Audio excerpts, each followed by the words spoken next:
Hello friends, welcome back to my channel. आज मैं बात करने वाली हूँ द शशांक रिडेम्पशन मूवी के बारे में। ये मूवी रिलीज हुई थी 1994 में और इस मूवी को डायरेक्ट किया था फ्रैंक डाराबॉन्ट ने, जिसकी IMDb पर रेटिंग है 9.3। तो चलिए बात करते हैं मूवी के बारे में।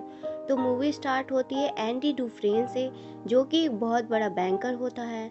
जज उसे उसकी पत्नी और उसके बॉयफ्रेंड के कत्ल के इल्ज़ाम में उम्र कैद की सज़ा सुनाते हैं और सज़ा के बाद उसे एक ऐसी जेल में भेजा जाता है जहां से आज तक कोई कैदी भाग नहीं सका। इस जेल का नाम होता है शशांक रिडेम्पशन। इस जेल में ऐसे ऐसे कैदी होते हैं जिन्होंने अपनी पूरी ज़िंदगी इसी जेल में बिता दी है। साथ ही यहाँ पर कायदे कानून बहुत ही सख्त होते हैं। अगर कोई गलती करता है या जेल से भागने की कोशिश करता है तो उसे मार मार के अधमरा कर दिया जाता है। एंडी बहुत दिनों तक किसी से कोई बात नहीं करता। एक दिन वो वहाँ पर एक कैदी से मिलता है जिसका नाम होता है रेड। रेड उस जेल में बाहर से किसी भी चीज को ला सकता है। उसे इस जेल में 20 साल हो चुके हैं। एंडी रेड से कहता है कि उसे एक हथौड़ी और एक एक्ट्रेस का बहुत बड़ा पोस्टर चाहिए। रेड पूछता है कि तुम उस हथौड़ी से जेल में सुरंग बनाना चाहते हो। एंडी कहता है जब वो हथौड़ी आ जाएगी तुम खुद समझ जाओगे। रेड एंडी को यहाँ पर आगाह भी करता है और वो उसे 3 कैदी दिखाता है और बताता है कि उन तीनों की गंदी नज़र तुम पर है। एंडी कहता है कि मैं गे नहीं हूँ। रेड कहता है इससे उन्हें कोई फर्क नहीं पड़ता। एंडी के कहने पर रेड उसके लिए हथौड़ी मंगवा देता है और जब वो हथौड़ी देखता है तो मन ही मन सोचता है कि इस हथौड़ी से सुरंग बनाने में 600 साल लग जाएंगे। दरअसल एंडी को पत्थर तराशने का शौक होता है और इसीलिए उसने ये हथौड़ी मंगवाई होती है। फिर एंडी तक इस हथौड़ी को पहुंचा दिया जाता है। उसके बाद में वो 3 लोग जिनकी एंडी पर गंदी नज़र होती है वो उसे मौका देकर पकड़ लेते हैं और उसका शारीरिक शोषण करते हैं। ये सिलसिला अगले 2 साल तक इसी तरह से चलता रहता है। एंडी ने कभी इसकी किसी से कोई शिकायत नहीं की। उसके शरीर पर हमेशा चोटों के निशान रहते हैं और चेहरे पर एक अजीब सी खामोशी। एक दिन छत की मरम्मत करने के लिए कुछ कैदियों को चुना जाता है। इसमें रेड और एंडी भी होते हैं। यहाँ पर इनका जो इंचार्ज होता है उसका नाम हेडली है। हेडली थोड़ा परेशान भी होता है और अपने साथियों को बताता है कि मेरे भाई ने मेरे नाम $30,000 किए हैं, लेकिन इसका कोई फ़ायदा नहीं है क्योंकि सारा का सारा पैसा सरकार को टैक्स के रूप में चला जाएगा। एंडी और उसके साथी भी उसकी बातें सुन रहे होते हैं। एंडी हेडली के पास में जाता है और उससे पूछता है क्या तुम अपनी पत्नी पर विश्वास करते हो। ये बात सुनते ही हेडली को गुस्सा आ जाता है और वो उसे पकड़ के छत के किनारे पे ले जाता है, लेकिन इससे पहले कि वो उसे नीचे फेंकता, एंडी उसे बताता है कि गवर्नमेंट का एक रूल है जिसके हिसाब से कोई भी इंसान अपनी पत्नी को पूरे जीवन काल में $60,000 तक गिफ्ट कर सकता है और इस पैसे पर किसी तरह का कोई टैक्स नहीं लगता। इस काम के लिए तुम्हें बस एक वकील की ज़रूरत होगी। ये काम मैं तुम्हारे लिए फ्री में कर दूंगा। बदले में तुम मेरे साथियों को 3-3 बियर पिला देना। और अगले दिन हम देखते हैं कि एंडी के सभी साथी छत पर बियर का मज़ा ले रहे होते हैं, यानी कि एंडी ने हेडली का काम कर दिया। अब कुछ दिनों बाद यहाँ जेल में सभी कैदियों को फिल्म दिखाई जाती है। एंडी उस कमरे से बाहर चला जाता है, पर जब वो वहाँ से बाहर जाता है तो तीनों लोग उसे बार बार उसका शारीरिक शोषण करते हैं। वो उसे पकड़ लेते हैं। वो उसे उस कमरे में ले जाते हैं जहाँ पर फिल्म चल रही होती है। वो एक बार फिर से उसके साथ ज़बरदस्ती करना चाहते हैं, पर एंडी उन तीनों में से जो उसका हेड होता है उस पर वार कर देता है, जिस वजह से वो एंडी को बहुत बुरी तरह से मारते हैं। एंडी को इतना जख्मी कर दिया जाता है कि वो 1 महीने के लिए हॉस्पिटलाइज हो जाता है। साथ ही उसे जिसने एंडी को मारा होता है उसे 1 हफ्ते के लिए काल कोठरी में डाल दिया जाता है। 1 हफ्ते बाद जब वो वापस अपने सेल में जाता है तो वहाँ पर वही ऑफिसर होता है जिसका एंडी ने $30,000 का टैक्स बचाया होता है। वो ऑफिसर उस आदमी को इतनी बुरी तरह से मारता है कि वो हमेशा के लिए हैंडीकैप्ड हो जाता है। अब कुछ दिनों के बाद इस जेल का जो वार्डन होता है वो एंडी के सेल में जाता है और उसके सेल की तलाशी करवाता है। दरअसल तलाशी एक बहाना होता है उसके ऑफिसर ने उसे बताया होता है कि किस तरह से एंडी ने उसके $30,000 का टैक्स बचाया। इसीलिए वो एंडी से मिलना चाहता था। एंडी के हाथ में बाइबल होती है जिसे वो ले लेता है। उसे भी बाइबल पर बहुत विश्वास होता है। एंडी के सेल के अंदर बहुत सारे एक्ट्रेस के पोस्टर लगे होते हैं जिस पर वार्डन कहता है, वैसे तो मैं अलाउ नहीं करता, पर कभी कभी इसे नज़रअंदाज किया जा सकता है। दरअसल सबसे हैरानी की बात ये होती है कि वार्डन को वो हथौड़ी नहीं मिलती जो एंडी ने रेड से मंगवाई थी। वार्डन यहाँ से निकल जाता है, पर कुछ ही पल में वो वापस लौट आता है और उसके हाथ में जो एंडी की बाइबल होती है वो उसे लौटाते हुए कहता है कि मुक्ति इसी में है। वॉरेन एंडी से इम्प्रेस्ड होता है और उसे ऑफिस में बुलाता है और उसे असिस्टेंट लाइब्रेरियन बना देता है। लाइब्रेरियन एक बूढ़ा आदमी होता है जिसका नाम ब्रुक्स होता है। वो कई सालों से लाइब्रेरी संभाल रहा होता है और एंडी को उसके अंडर काम करना है। साथ ही एंडी यहाँ दूसरे ऑफिसर्स की ITR भी भरना शुरू कर देता है। जैसे जैसे साल बीतते हैं, एंडी के पास में काम बढ़ना शुरू हो जाता है और उसे एक असिस्टेंट की ज़रूरत पड़ती है और वो अपने असिस्टेंट अपने सबसे अच्छे दोस्त रेड को बनाता है। धीरे धीरे इसी तरह से वक्त बीतता चला जाता है और एक दिन लाइब्रेरी में ब्रुक्स, जिसके अंडर एंडी काम कर रहा होता है, वो एक आदमी के गले पर चाकू रख देता है। दरअसल सरकार ने ब्रुक्स की बाकी की सज़ा माफ़ कर दी होती है, इसीलिए वो ऐसा करता है। वो इस जेल को छोड़कर नहीं जाना चाहता। आज उसे इस जेल में पूरे 50 साल हो चुके हैं। ये जेल की दुनिया ही उसकी असली दुनिया बन चुकी है। उसे लगता है कि अगर उसने किसी आदमी का खून कर दिया तो उसकी सज़ा बढ़ जाएगी और उसे इसी जेल में रखा जाएगा। पर एंडी और रेड के समझाने पर ब्रुक्स उस आदमी को छोड़ देता है। जेल से छूटने के बाद में ब्रुक्स को बहुत ही अजीब लगता है। 50 सालों में बाहर की दुनिया की रफ्तार बहुत बढ़ गई होती है। जहां सड़क पर पहले एक गाड़ी दिखाई देती थी, अब सड़कों पर गाड़ियों की भीड़ है और इस भीड़ भाड़ की तेज़ रफ्तार वाली ज़िंदगी में ब्रुक्स सर्वाइव नहीं कर पाता और वो सुसाइड कर लेता है। वही जेल में दिखाया जाता है जहां पर वार्डन एक नया प्रोग्राम शुरू करता है। इस प्रोग्राम का नाम होता है इन आउट। इस प्रोग्राम में जेल के कैदियों को बाहर ले जाया जाता है, उनसे बाहर काम करवाया जाता है ताकि उन्हें पता चल सके कि मेहनत से पैसे कैसे कमाए जाते हैं। इस प्रोग्राम के जरिए वार्डन को बहुत सारे कॉन्ट्रैक्ट्स मिल जाते हैं क्योंकि जेल के कैदियों की लेबर बहुत सस्ती होती है।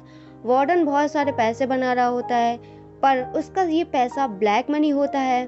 पर एंडी उसकी इसमें मदद करता है। वो उसका पार्टनर एक ऐसे आदमी को बनाता है जो इस दुनिया में है ही नहीं, यानी कि वो रैंडल स्टीफन नाम के नकली डॉक्यूमेंट बनाता है और उसके अकाउंट में सारे पैसे ट्रांसफ़र कर देता है ताकि अगर कल को पुलिस को पता चले तो पुलिस एक ऐसे आदमी को ढूंढ रही होगी जो इस दुनिया में कभी पैदा ही नहीं हुआ।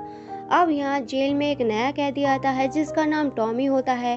टॉमी बहुत ही यंग होता है। वो आज तक कई सारी जेलों में जा चुका है, पर जब उसे पता चलता है कि एंडी ने आज तक कई सारे लोगों की मदद की है तो वो उसके पास में जाता है और उससे कहता है कि वो अपनी हाई स्कूल की पढ़ाई पूरी करना चाहता है ताकि जेल से निकलने के बाद में वो अपनी पत्नी और अपने बच्चों के साथ में अच्छी ज़िंदगी जी सके। एंडी इसमें उसकी मदद करता है। एक दिन टॉमी रेड के पास जाता है, उससे पूछता है कि एंडी बहुत ही इंटेलिजेंट है, वो इस जेल में क्या कर रहा है। रेड उसे बताता है कि उसने अपनी पत्नी और उसके बॉयफ्रेंड को मार दिया था। वो एक बहुत बड़ा बैंकर था। ये सुनकर टॉमी पूरी तरह से शांत हो जाता है और अगले पल टॉमी के सामने एंडी और रेड होते हैं। टॉमी उन दोनों को बताता है कि एक बार वो एक जेल में गया था जहाँ पर उसे एक कैदी मिला था। उस कैदी ने बताया कि वो एक घर में चोरी करने गया था। उस घर का ओनर जाग गया और उसने ओनर को और उसकी पत्नी को गोली मार दी। बाद में उसे पता चला कि वो दोनों पति पत्नी नहीं थे, बल्कि उन दोनों का अफेयर चल रहा था। वो औरत एक बहुत बड़े बैंकर की पत्नी थी और उस बैंकर को उसकी पत्नी और उसके बॉयफ्रेंड के कत्ल के इल्ज़ाम में गिरफ्तार कर लिया गया। यहाँ पर हमें पता चलता है कि एंडी बेकसूर है। ये सब जानने के बाद एंडी वार्डन के पास जाता है, पर वार्डन जानबूझकर उसकी बातों पर विश्वास नहीं करता क्योंकि एंडी ही वो इंसान है जो उसके काले पैसों को वाइट में बदलता है। वो उसके सारे राज जानता है। एंडी उसे इनडायरेक्टली धमकी देता है, मैं तुम्हारे ब्लैक मनी के बारे में किसी को नहीं बताऊंगा। इस बात से वार्डन को गुस्सा आ जाता है और वो एंडी को 1 महीने के लिए काल कोठरी में डाल देता है और साथ ही टॉमी, जिसकी गवाही से एंडी रिहा हो सकता है, वार्डन उसे गोली मरवा देता है। इसके बाद में वो एंडी के पास में जाता है और उसे कहता है कि टॉमी ने भागने की कोशिश की थी, इसीलिए उसे गोली मार दी गई। एंडी जानता है कि वार्डन झूठ बोल रहा है।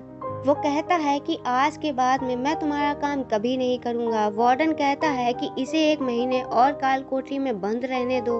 आज तक किसी को भी इतने लंबे समय तक काल कोठरी में नहीं रखा गया। अब काल कोठरी में पूरे 2 महीने गुजरने के बाद में जब एंडी बाहर आता है तो रेड उसके पास में आता है। एंडी रेड से पूछता है, क्या तुम कभी इस जेल से निकल पाओगे? रेड कहता है, शायद जब मैं बहुत बूढ़ा हो जाऊं और मेरा दिमाग काम करना बंद कर दे। तब एंडी कहता है कि मैं यहाँ से निकलकर ज़िवातानेउ जाऊंगा। ये मैक्सिको में समुद्र के किनारे बहुत ही खूबसूरत जगह है। कहा जाता है इंसान यहाँ पर खुद को खो देता है। मैं वहाँ पर अपना रेस्टोरेंट खोलूंगा, समुद्र किनारे अपनी नाव को रिपेयर करूंगा और दोस्तों के साथ में गहरे समुद्र में मछली पकड़ूंगा। रेड ये सुनकर परेशान हो जाता है। वो कहता है, उम्मीद बहुत ही खतरनाक चीज़ होती है, ये इंसान को पागल तक कर देती है। तुम्हें सच्चाई की दुनिया में वापस लौटना होगा। मैक्सिको यहाँ से बहुत ही दूर है। एंडी कहता है, तुम सच कह रहे हो। अब मेरे पास बस 2 ही रास्ते हैं, या तो मैं घुट घुट कर जीऊँ या मर जाऊँ। जाने से पहले एंडी रेड से कहता है, तुम वादा करो तुम मेरा एक काम करोगे? रेड कहता है कि हाँ मैं ज़रूर करूँगा। एंडी कहता है कि बॉक्सटन के पास में एक मैदान है, उस मैदान के पास में एक बहुत बड़ा पेड़ है, उस पेड़ के पास में एक पत्थर की दीवार है, उस पत्थर की दीवार पर एक काले रंग का पत्थर है, उस पत्थर के नीचे कुछ गड़ा हुआ है। वादा करो जब भी तुम जेल से बाहर निकलोगे तुम वहाँ पर ज़रूर जाओगे। रेड पूछता है, उस पत्थर के नीचे क्या है? एंडी कहता है, इसके लिए तुम्हें वहाँ पर जाना होगा। ये कहकर एंडी यहाँ से सीधा वार्डन का काम करने के लिए जाता है। वो वार्डन का काम खत्म करके उसके सारे डॉक्यूमेंट्स उसकी एक खास तिजोरी में रखता है। डॉक्यूमेंट्स रखने के बाद में एंडी को वार्डन अपने कपड़े देता है। वो कहता है कि मेरे कपड़े इस्त्री करवा देना और मेरे जूतों को आईने की तरह चमका देना। इसके बाद में एंडी सेल में जाता है। वहीं रेड बहुत परेशान होता है क्योंकि उसे शक है कि एंडी अपनी जान दे सकता है। सुबह जब सभी के सेल के दरवाजे खुलते हैं तो एंडी अपने सेल से बाहर नहीं आता है। जब गार्ड उसके सेल के पास में पहुंचता है तो वो पूरी तरह से हैरान हो जाता है। वहीं वार्डन को दिखाया जाता है जब वो अपने जूते पहनने के लिए निकालता है, तब उस बॉक्स में उसके नहीं बल्कि एंडी के जूते होते हैं। और तभी सायरन बजता है। ये सायरन होता है किसी कैदी के भागने का। यहाँ पर रेड को भी बुलाया जाता है। वार्डन रेड से पूछता है कि एंडी कहाँ है? रेड कहता है, मुझे क्या पता। इस बात पर वार्डन को बहुत गुस्सा आता है। वो कहता है, क्या वो कोई भूत था जो रातों रात यहाँ से गायब हो गया और पीछे छोड़ गया ये कंकड़ पत्थर और दीवार पर ये पोस्टर? उसके हाथ में जो पत्थर होते हैं वो उसे फेंकता है और एक पत्थर उस दीवार के पोस्टर पे भी लगता है जो दीवार पर लगा होता है, पर पत्थर टकरा कर जमीन पर नहीं गिरता है बल्कि पोस्टर के आर पार हो जाता है। और जब वार्डन उसमें हाथ लगाता है तो उसका हाथ आर पार हो जाता है। तो वो देखता है कि एंडी ने बहुत बड़ी सुरंग बना रखी होती है, जिसे देखकर सब के सब हैरान हो जाते हैं क्योंकि ये दीवार बहुत ही मजबूत थी। बिना मशीन के इस दीवार पर सुरंग बनाना आसान नहीं था। पर एंडी सुरंग बनाकर यहाँ से भाग जाता है। इसके बाद में गार्ड्स उस तरफ जाते हैं जहाँ से एंडी बाहर निकला था। वहाँ पर उन्हें एंडी के पुराने कपड़े, एक साबुन और कंघी और वो हथौड़ी जो कि उसने 20 साल पहले रेड से मंगवाई थी वो मिलती है। ये वही हथौड़ी होती है जिसे पिछले 20 सालों से एंडी जेल में अपनी सेल की दीवार पर सुरंग बना रहा होता है। साथ ही दीवार से जो भी मिट्टी निकलती है वो उसे जेब में रखकर गार्डन में बिखेरता था। एंडी ने आखिरी बार वार्डन के लिए काम किया था तो वो वार्डन के काले धन के सारे डॉक्यूमेंट्स अपने पास में रख लेता है और उसके पास में उसकी बाइबल होती है। वो उसे वार्डन के सेल्फ में उसकी तिजोरी में रख देता है। वार्डन को इस बात का पता नहीं चलता है। साथ ही वार्डन ने अपने कपड़े जो उसे प्रेस करने के लिए दिए थे, एंडी उन कपड़ों को अपने कपड़ों के अंदर पहन लेता है। साथ ही उसके जूते जो उसने पॉलिश करने के लिए उसे दिए थे, एंडी उन्हें पहनकर वहां से निकल जाता है। रात को जैसे ही सारी लाइट्स बंद होती हैं, एंडी उस सुरंग से बाहर निकलता है। इसके बाद में उस गटर के पाइप को वो तोड़ता है और उस गटर के पाइप से रेंगते हुए उस जेल से आज तक जो कि कोई कैदी भाग नहीं सका है वहां से भाग जाता है। हालांकि एंडी जिस गटर के पाइप से रेंगते हुए बाहर निकलता है वो 5 फुटबॉल ग्राउंड के बराबर था। अगली सुबह एंडी उस बैंक में जाता है जहां पर वार्डन का सारा काला धन होता है। ये धन ऐसे आदमी के नाम पर होता है जो इस दुनिया में है ही नहीं। दरअसल एंडी जेल से ही उस आदमी के साइन करता था। साथ ही एंडी के पास में उस आदमी के नाम के सारे डॉक्यूमेंट्स भी होते हैं। इसीलिए एंडी बैंक में जाकर सारे पैसे निकाल लेता है और ये पैसे होते हैं 2.95 मिलियन। यानी कि एंडी ना सिर्फ आज़ाद हो गया है बल्कि वो बहुत ही अमीर भी है। एंडी के पास में वार्डन के काले कारनामों के सारे डॉक्यूमेंट्स भी होते हैं जो वो प्रेस को भेज देता है। अगली सुबह ये खबर अखबार में छप जाती है और जब वार्डन तिजोरी खोलता है तो उसमें उसके डॉक्यूमेंट्स नहीं बल्कि वही बाइबल होती है। बाइबल के पहले पेज पर एंडी ने लिखा होता है, तुमने सही कहा था, मुक्ति इसी में है। और जब वार्डन पेज पलटता है तो वो देखता है कि वहाँ पर हथौड़ी की शेप होती है। दरअसल एंडी ने उसको हथौड़ी की शेप में काट कर एक साँचा बनाया होता है जिसके अंदर वो अपनी हथौड़ी छुपाया करता था। और आज से 20 साल पहले जब वार्डन पहली बार एंडी की सेल में गया था उसने एंडी की बाइबल अपने हाथ में लेकर वापस उसे लौटा दी थी। उस वक्त भी वो हथौड़ी उसी बाइबल के अंदर थी। अब वार्डन का पूरा चिट्टा खुल चुका था। पुलिस उसे गिरफ्तार करने के लिए आ रही होती है। इससे पहले कि पुलिस उसे गिरफ्तार करती वो खुद को गोली मार लेता है। कुछ वक्त बीतने के बाद में एंडी के दोस्त रेड की सजा भी माफ हो जाती है। उसे एक नौकरी दिलाई जाती है पर वहाँ रेड का दिल बिल्कुल भी नहीं लगता है क्योंकि उसने अपनी जिंदगी के 40 साल जेल में गुजारे थे। रेड भी उसी कमरे में रहता है जहाँ पर ब्रुक्स रहा करता था। रेड भी अपनी जान देना चाहता था लेकिन तभी उसे वो वादा याद आता है जो उसने एंडी से किया था और वो उस बड़ी सी घास के मैदान में जाता है जहाँ पर बहुत बड़ा पेड़ होता है, साथ ही पत्थरों की दीवार भी होती है। उस दीवार पर काला पत्थर होता है और जब वो उस पत्थर को उठाता है तो उसे उसके नीचे एक बॉक्स मिलता है। उस बॉक्स से उसे कुछ पैसे और एक लेटर मिलता है। ये लेटर एंडी का है। उस लेटर में लिखा होता है, तुम्हें उस जगह का नाम याद है जो मैंने तुम्हें जेल में बताई थी? तभी रेड कहता है, जिवा तनेव। वो कहता है, तुम उस जगह पर आ जाना, मैं तुम्हारा इंतज़ार करूँगा। इसके आगे एंडी ने लिखा होता है, उम्मीद अच्छी चीज़ होती है और अच्छी चीज़ें कभी नहीं मरती। इसके बाद में रेड उस जगह पर पहुंच जाता है और जब वो समुद्र के किनारे पर जाता है तो वो देखता है कि एंडी नाव पर बैठकर अपनी नाव को ठीक कर रहा होता है। ये जगह और ये सब एंडी का वो सपना होता है जो उसने रेड से शेयर किया था। और रेड ने कहा था कि उम्मीद अच्छी नहीं होती, उम्मीद इंसान को पागल तक कर सकती है।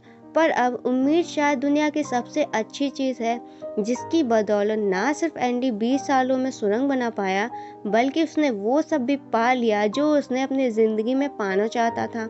और इसी के साथ ये मूवी यहीं पे ख़त्म हो जाती है। इस मूवी के बारे में आपका क्या सोचना है कमेंट करके ज़रूर बताएं। दोस्तों आज की वीडियो में बस इतना ही। आशा करती हूँ आपको मेरी ये वीडियो पसंद आई होगी। अगर आई है तो इसे लाइक शेयर और चैनल को सब्सक्राइब ज़रूर करें। Thank you.